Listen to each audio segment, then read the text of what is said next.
Wonders में आपका स्वागत है। आज हम लोग कोग्नोसी का एक नया चैप्टर देखेंगे जो कार्डियोटॉनिक्स है।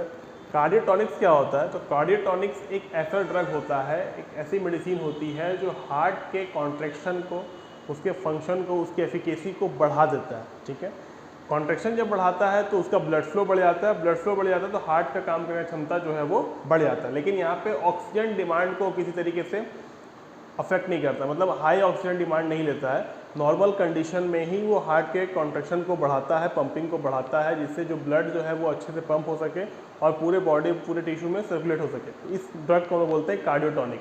ठीक है, इसमें पहला जो हम लोग को मेडिसिन देखना है वो आपको डिजिटैलिस है। डिजिटैलिस कहीं ना कहीं आप लोग नाम सुने होंगे, या डिजिटॉक्सिन कहीं ना कहीं आप लोग नाम सुने होंगे। ये बहुत कॉमन दवा है जिसका उपयोग करते हैं हार्ट की बीमारी को ठीक करने के लिए या फिर कार्डिक फेल्यूर को ट्रीट करने के लिए इसका उपयोग करते हैं। तो डिजिटैलिस आपको ड्राइड लीव्स होता है, किसका? Digitalis purpurea Linn belonging to family Scrophulariaceae. तो क्या लिखिएगा आपका बायोलॉजिकल सोर्स में? तो बायोलॉजिकल सोर्स लिखिएगा इट कंसिस्ट ऑफ या digitalis consist of dried leaves of digitalis purpurea Linn belonging to family Scrophulariaceae. ठीक है, अब इसे ज्योग्राफिकल सोर्स देखें तो England, Germany, India, Nepal, Spain, Turkey, North America, उसके अलावा आपको इराक, जापान, मैक्सिको में ये पाया जाता है। ठीक है, तो ये इसका ज्योग्राफिकल सोर्स ही है, यानी इस जगह इसका कल्टीवेशन होता है। अगर केमिकल कॉन्स्टिट्यूएंट की बात करें तो इसका केमिकल कॉन्स्टिट्यूएंट थोड़ा सा इजी भी है और थोड़ा सा आपको कॉम्प्लिकेटेड भी है, क्योंकि इसमें केमिकल रिएक्शन आपको लिखने पड़ जाते हैं एग्जाम में। तो डरने की बात नहीं है, बहुत ईजी रिएक्शन होता है, कोई टेंशन लेने की बात नहीं है। अगर हम लोग आपको एग्जिट एग्जाम की बात करें तो एग्जिट एग्जाम में इसके केमिकल कॉन्स्टिट्यूएंट से क्वेश्चन आएंगे। ठीक है, क्या आएगा बताते हैं। देखिए, डिजिटैलिस में जो लीव्स होता है उसमें 0.2 to 0.45% primary and secondary glycosides पाए जाते हैं। ठीक है, तो आपको ये पहले तो कंसंट्रेशन याद रखना है, 0.2 to 0.45% primary and secondary glycoside पाए जाते हैं, क्योंकि एक क्वेश्चन ये बनता है, आपसे पूछ देगा कि कौन से ग्लाइकोसाइड कितने % पाए जाते हैं। ठीक है, उसके अलावा जो प्राइमरी ग्लाइकोसाइड है, अब उसका कौन कौन सा ग्लाइकोसाइड पर, क्योंकि प्राइमरी ग्लाइकोसाइड ही इसका रिस्पॉन्सिबल होता है सारे काम के लिए। ठीक है, तो इसका जो प्राइमरी ग्लाइकोसाइड है वो है purpurea glycoside A and purpurea glycoside B. उसके अलावा ग्लूकोजिटॉक्सिन। ठीक है, तो ग्लूकोजिटोलॉक्सिन आपका, ये तीन चीज़ आपका प्राइमरी ग्लाइकोसाइड है। तो आपको एग्जाम में, एग्जिट एग्जाम में ये चीज़ पूछा जाएगा कि डिजिटैलिस का प्राइमरी ग्लाइकोसाइड या उसका मेन कॉन्स्टिट्यूएंट कौन से हैं, और एमसीक्यू में आपको ऑप्शन होंगे। तो पर्पुरिया ग्लाइकोसाइड ए, पर्पुरिया ग्लाइकोसाइड बी और ग्लूकोजिटोलॉक्सिन, ये इसके प्राइमरी ग्लाइकोसाइड है। हम जो केमिकल रिएक्शन की बात कर रहे थे वो केमिकल रिएक्शन में हाइड्रोलाइसिस होता है। जब इसके प्राइमरी ग्लाइकोसाइड्स को आप हाइड्रोलाइज करते हो तो आपको एक्चुअल जो कंटेंट है वो मिलता है। ठीक है, तो इसका जो फ्रेश लीव्स होते हैं ना डिजिटैलिस के, उसी में प्राइमरी ग्लाइकोसाइड पाए जाते हैं। ठीक है, और आपको ड्राइड लीव्स जरूरी नहीं है, तो हम लोग उसी से इसको निकाल लेते हैं। तो पर्पुरिया ग्लाइकोसाइड ए जो है उसका जब एंजाइमेटिक हाइड्रोलाइसिस करते हैं तो डिजिटॉक्सिन बनता है। ठीक है, तो पहले आपको डिजिटॉक्सिन जो है पहला हाइड्रोलाइसिस से मिलता है। 2 स्टेप रिएक्शन है ये, ठीक से देखिएगा।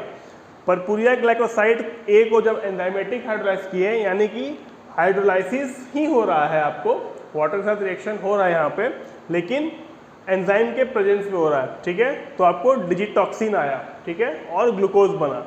उसके बाद सेकेंडली हाइड्रोलाइसिस करेंगे तो आपको जिटॉक्सीजेनिन और 3 डिजिटॉक्सोज बनेगा। ठीक है, ठीक से देखिएगा, कंफ्यूजन नहीं करना है।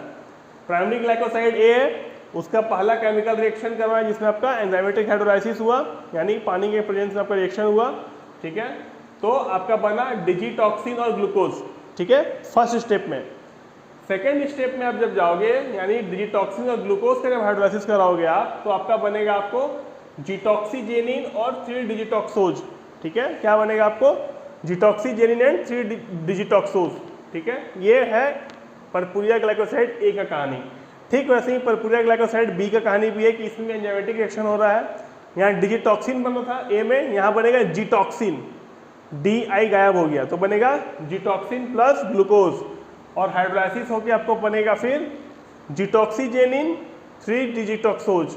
ठीक है, तो आपका एग्जिट एग्जाम में ये सवाल रहेगा कि जब पर्पुरिया ग्लाइकोसाइड बी को या पर्पुरिया ग्लाइकोसाइड ए को हाइड्रोलाइसिस कराते हैं तो क्या बनता है?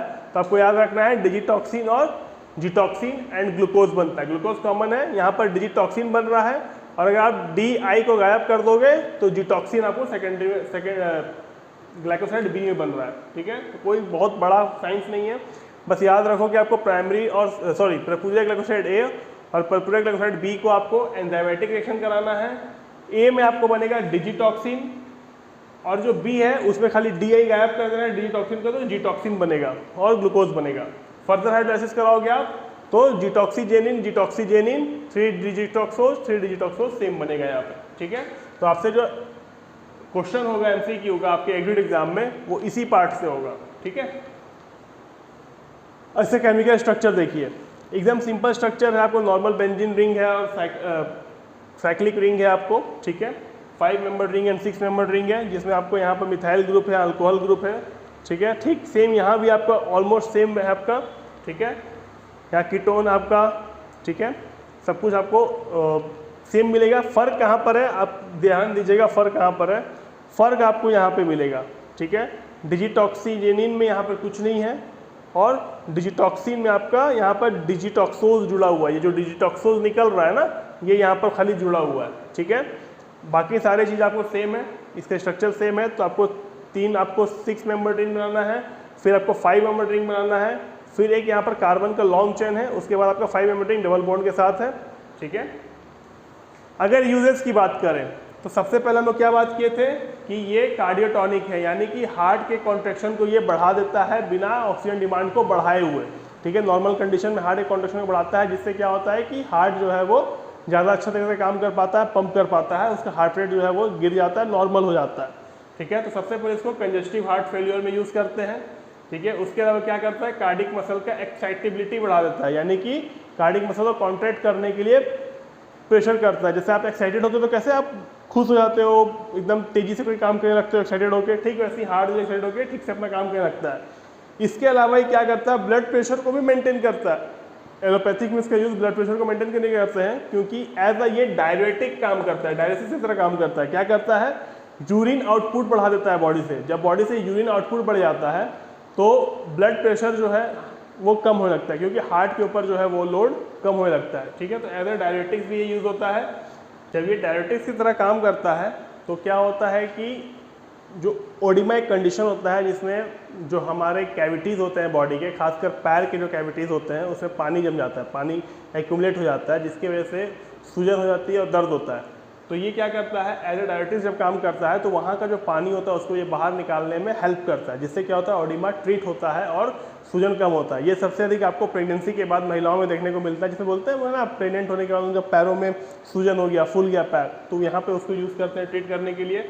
उसके अलावा इंटरनल हेमोरेज को ट्रीट करने के लिए यूज़ करते हैं। इसका मतलब ये है कि हमारे बॉडी कैविटीज़ में, खास करके चेस्ट में, एब्डोमेन में जब इंटरनल ब्लीडिंग होना शुरू हो जाता है तो उसको ट्रीट करने के लिए इसका उपयोग हम लोग करते हैं। उसके अलावा जो कुछ इन्फ्लामेटरी डिजीज़ होते हैं उसको ट्रीट करने के लिए करते हैं, मिर्गी के दौरे यानी एपिलेप्सी को ट्रीट करने के लिए करते हैं, और आपको मेनिया को ट्रीट करने के लिए करते हैं, जहाँ पर इंसान बाइपोलर 1 टाइप का डिसऑर्डर से ग्रसित होता है, जिसमें उसको छोटे छोटे बातों पे एक्साइटेड बहुत हो जाता है, हाइपर हो जाता है, या फिर बहुत डिप्रेस हो जाता है, अचानक उसका मूड बहुत ज़्यादा स्विंग हो रहा होता है। तो इन सब कंडीशन को ट्रीट करने के लिए इसको उपयोग किया जाता है।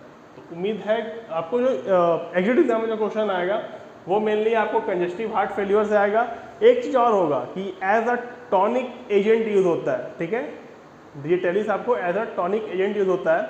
टॉनिक एजेंट का मतलब होता है कि जो एजेंट किसी भी चीज़ का काम को बढ़ा दे, बेटर कर दे, बिना उसमें किसी तरह का अल्टरेशन किए हुए, उसको हम लोग टॉनिक एजेंट बोलते हैं। तो ये हार्ट का जो काम को है, कॉन्ट्रैक्शन को है, बढ़ा देता है, बिना ऑक्सीजन डिमांड को बढ़ाए, बिना किसी और चीज़ को ये किए हुए, नॉर्मल कंडीशन में, इसलिए एज ये टॉनिक एजेंट काम होता है। तो आपको एग्जाम में हो सकता है कि पूछ दे कि टॉनिक एजेंट कौन सा ड्रग है, तो डिजिटलिस आपको टॉनिक एजेंट है। उसके अलावा कंजेस्टिव हार्ट फेलियर में यूज़ होता है, तो यहाँ से क्वेश्चन बन सकता है आपको एग्जाम में। और एक ओडिमा और डायलिसिस के लिए आपको ये काम आता है, तो वहाँ से क्वेश्चन बन सकते हैं आपको एड एग्जाम में। उम्मीद है कि आपको ये समझ में आया होगा। कोई डाउट होगा तो प्लीज़ कमेंट सेक्शन में पूछेगा, मैं उसको क्लियर करूँगा। अगले क्लास में फिर मिलेंगे हम लोग अर्जुना के साथ। तब तक अपना ख्याल रखिए। जय हिंद।